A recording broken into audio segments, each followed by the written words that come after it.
प्रेम से बोलो विष्णु भगवान की जय, लक्ष्मी मैया जी की जय। अब सुने पुरुषोत्तम मास का 9वां अध्याय। सूत जी बताते हैं कि मेधावी ऋषि की कन्या अपने पिता के निधन के बाद अत्यंत दुख और अकेलेपन में जीवन व्यतीत कर रही थी। उसका हृदय शोक से भरा हुआ था। वह न केवल माता पिता से विहीन थी बल्कि अपने भविष्य को लेकर भी चिंतित थी। वह कन्या एक सूनी हिरनी की तरह भयभीत और असह्य होकर अपने घर में रहती थी। उसके नेत्रों में आंसुओं से भरे रहते, हृदय दुख की अग्नि में जलता रहता और हर क्षण वह अपने जीवन का कोई मार्ग नहीं देख पाती थी। उसके मन में सबसे बड़ा दुख यह था कि उसका विवाह नहीं हुआ था और अब उसके जीवन का क्या होगा। यह चिंता उसे भीतर से तोड़ रही थी। उसी समय उसके दुख को दूर करने के लिए दिव्य संयोग से महान तपस्वी दुर्वासा ऋषि वहां पधारे। वो अत्यंत तेजस्वी, क्रोधी किंतु कृपालु मुनि थे, जिनकी महिमा स्वयं देवताओं तक में प्रसिद्ध थी। उन्हें देखकर कन्या के मन में आशा की किरण जागी।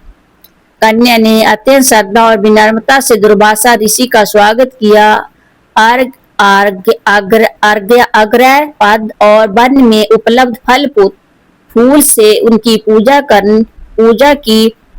उसने उन्हें प्रणाम करते हुए कहा, आज उसका जीवन धन्य हो गया क्योंकि एक महान संत उसके द्वार पर आए हैं।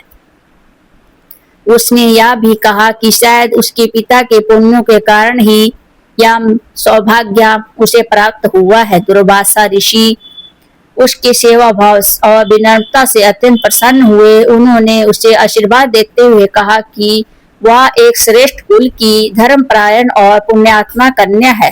उसके पिता का तप सफल हुआ है जो उसे ऐसी कन्या प्राप्त हुई है। तब कन्या ने अपने हृदय का सारा दुख उनके सामने प्रकट किया। उसने कहा कि वह अनाथ है, उसका कोई सहारा नहीं है और विवाह न होने के कारण उसका जीवन अधूरा रह गया है।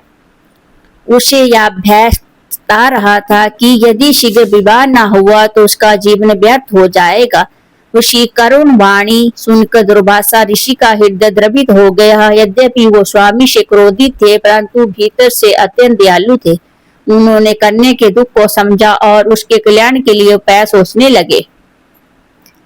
अतः उन्होंने उसे एक ऐसा दिव्य और सारभूत उपाय बताने का निश्चय किया जिससे उसके जीवन का दुख दूर हो सके और उसका भविष्य उज्जवल हो सके। इस प्रकार 9वां अध्याय समाप्त।